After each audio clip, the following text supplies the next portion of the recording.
Hey everybody, what is going on? Nick Button here, and at the moment I'm fortunate enough to have 4 computers in my room, ranging from about $900 to over $6,000. I promise you guys this is not a weird flex or anything. We're actually going to do some testing today. We're going to go through the parts, but the one on the left is my main gaming computer, which is going to be PC number 1, and the one on the right is my old gaming PC that's now my streaming PC, and that's going to be PC number 2. PC number 3 is what's going to be powering Music Monday. This is where I'll be making beats, but it's still pretty decent for gaming. And finally, PC number 4 is kind of my backup PC in case anything ever happens to my gaming or my streaming PC. None of the computers or computer parts are sponsored in this video, but we did just get our first sponsor. I'm happy to announce that we have partnered up with eneba.com. They have over 8,000 digital products from games to software, 24/7 live support. So if you buy something and you have an issue, they're right there. Just as an example, if you go to buy PUBG from Steam, it's $29.99. If you go to buy PUBG from Eneba, it's $12.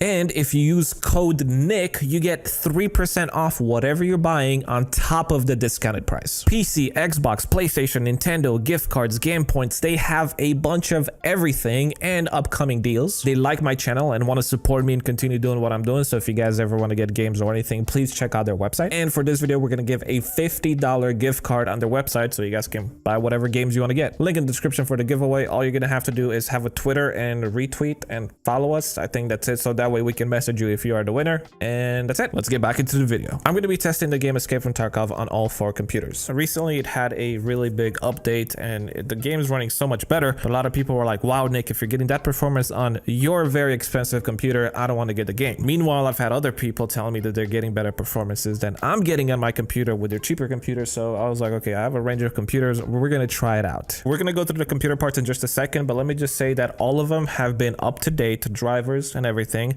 restarted, fresh clean install of Escape from Tarkov as well. Anything that I could close like Steam, Skype or anything like that, everything was closed. It was just the game running. I recorded the screen with an external camera because I didn't want anybody to say like, oh, software's taking away resources. So yeah, you're gonna see camera footage. All of the PCs are gonna be running exactly the same video settings, video resolution, and they're all gonna be on online servers as opposed to offline servers, because if you guys play Escape from Tarkov and you did any offline raid, you'll know that on an offline you get a little bit, at least in my experience, I get more FPS. The results will shock you, but let's meet the computers. I've had all of the computers CPU-Z validated, so this page is gonna be available for all 4 computers if you guys just want to see what clocks I'm running at. If you're interested in the prices, I'm gonna have all of these in the description down below. Now keep in mind, these are the prices based off of when I looked it up, so I don't know what prices there are when you're gonna be watching this video, but my main gaming PC, and this is what I have for editing and rendering and stuff like that, is estimated at about $6,000. There's a couple of stuff because this PC was sponsored through Digital Storm. That Digital Storm have their own, so I don't know how much these things cost, so I just kind of put it at kind of like a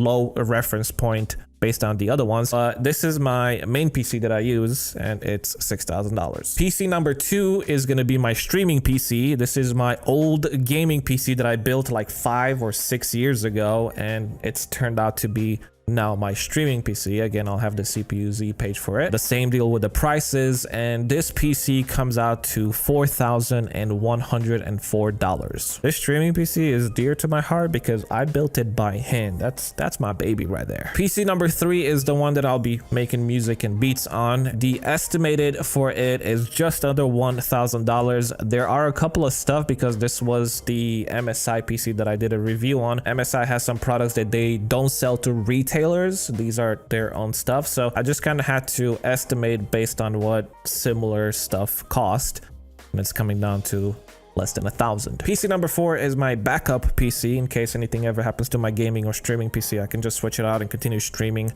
and editing videos or whatever I need to do. If you guys remember, this was the MSI PC that I built step by step. That one comes out to just over $800. These are the computers, and before we put them to a test, how about we do a small CPU benchmarking test? On Cinebench, PC number 4 got 2965. PC number 3, which arguably has a better CPU, got 2632. My streaming PC with its $1,000 CPU got 3669. And finally, my main PC with its $17 $1,700 CPU got 3874, the highest score by far. But how's all this applying game? All of the computers are going to have the same settings. I'm going to record all of them with an external camera. That way we have no issues of anybody saying that, hey, Shadow Player or OBS or DX Story or whatever recording software is taking resources from the computer. Number 4 is averaging somewhere in the high 60s and low 70s in this spot on Shoreline. PC number 3 is doing even better in the mid 80s and high 70s. My old gaming PC that is now my streaming PC is doing fabulous in the high 90s. And now for the monster PC that,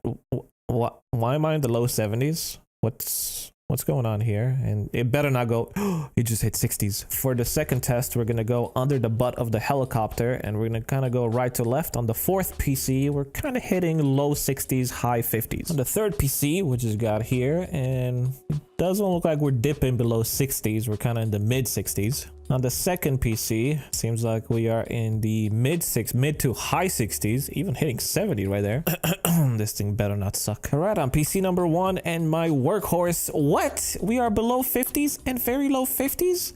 What is this? PC number 4 inside the resort, high 50s, a little bit of 60s. Number 3 is doing even better with high 60s and low 70s. Number 2 is rocking it out with high 80s. Oh my goodness.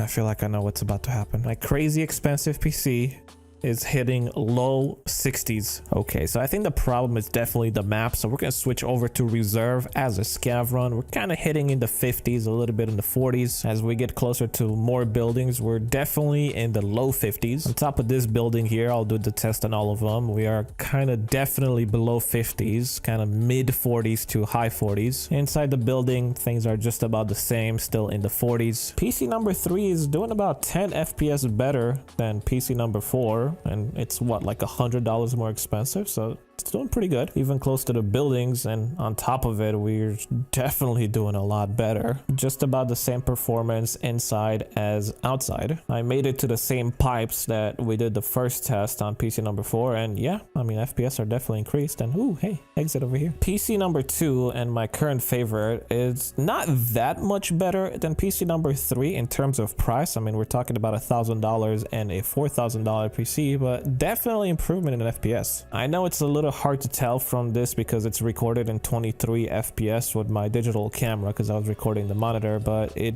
definitely feels a lot smoother. And I'm still very surprised how well they optimized the game to be same FPS inside as outside. Oh, look, in this one I make it to the helicopter. Can we please not go to PC number 1 because I think I'm gonna feel really bad in just a second. Come on, PC number 1, show that $1,700 CPU. Oh, hey, look, we're in the 60s. No, we're in the 50s. Let us get close to the buildings and we're in the mid 40s. For some of you guys, this might not be exciting or you might be laughing at me, but it's kind of depressing. Let's jump indoors though to see the FPS are still the same. Factory. We gotta do factory because there's not much to render and all of the computers are gonna do absolutely amazing. Look at this. Hitting 100 FPS on the cheapest PC, even maxing it out at 120. And for the rest of the map, this was a breeze. I'm expecting PC number 3 to do even better, and we are high 90s. Oops. Back to the same spot and instantly just hitting that 120 FPS and staying maxed. And for the rest of the map, just staying mostly over 100 FPS. Number 2 being the beast so far, instantly just goes for that 120 FPS. And overall, no issues, smoothest by far. Even though PC number 1's been struggling a little bit, you know what? On factory, it's no problem going over that 100 FPS on certain spots. Not the highest FPS, but definitely the best performing map on this computer so far. Wanted to go on interchange a little bit because most people say that this is supposed to be the best optimized map, and so far on the 4th PC we are doing pretty well in the high 50s, doing a lot of 60s and even hitting 70s in some parts of the map if you're looking in the right direction. Number 3's been doing everything number 4 has, but with about 10 FPS more. And as I was trying to display you guys the map, I started getting shot at by this dude, but it's alright, we'll dispose of him. Number 3 has been doing just so great overall for the price. Number 2 is the one that's been shocking me because it's pretty much the same parts as in number 1, only a version older. So PC number 2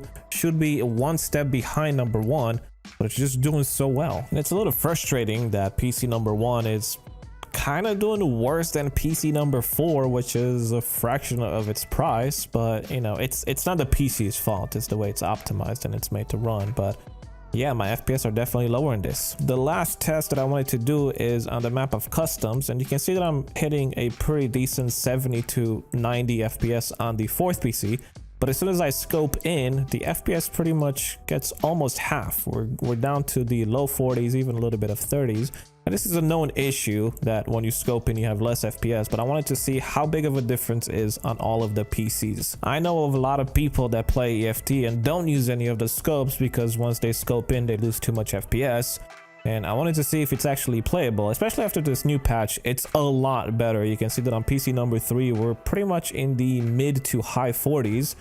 And that's doing really well. It's very usable. Probably not going to be a surprise, but PC number 2 is doing absolutely well. If I had these FPS on my main PC, I would take a scope everywhere because 40 to 50 FPS is so smooth. And finally, the reason I've not been using scopes too much, even though I love them, is because when I scope in, you can see that it really dips down. I'm hitting about mid to low 40s now, but sometimes it definitely goes into the low 30s. The point of this video is not to go like, ha ha ha, your computer sucks. So don't say that. Different games are optimized differently because I can tell you for sure that between PC number 2 and number 1, that $1,700 versus that $1,000 CPU is a difference when I'm rendering a video out of Vegas or out of Premiere. You can see that the benchmark in the CPU is doing a lot better, but a point I was trying to make is that games are optimized differently. And I'm sure this is going to be fixed and my main PC will eventually work well, but I don't want my computer, my performance to be something like, oh, if Nick has a $6,000 PC and he only gets 60 FPS, if my PC is $1,000, I'm going to get 10 FPS, because that's not the case at all. You can see that even with the cheapest $800, I would definitely recommend a $1,000 PC. I mean, that thing's running really well. I was actually very surprised of how well it was running the game. But yeah, I wanted to make this video to just kind of show a little bit of a comparison and to go like, yeah, if you guys are interested in this game, get it because it's running really well. It's a really fun game. You don't need a crazy PC to get good performances out of any game. I'm guessing now a lot of you guys are probably gonna want to see CSGO on 4 different PCs. We might have to make that happen. Let me know if you guys want to see that. Thank you all for watching this video. God bless your beautiful, beautiful faces. Links in the description for the sponsors of this video and that are absolutely amazing and loving my channel. Other than that, I'll see a bunch of you guys on the live stream or wherever. I'll see you guys next. Bye bye.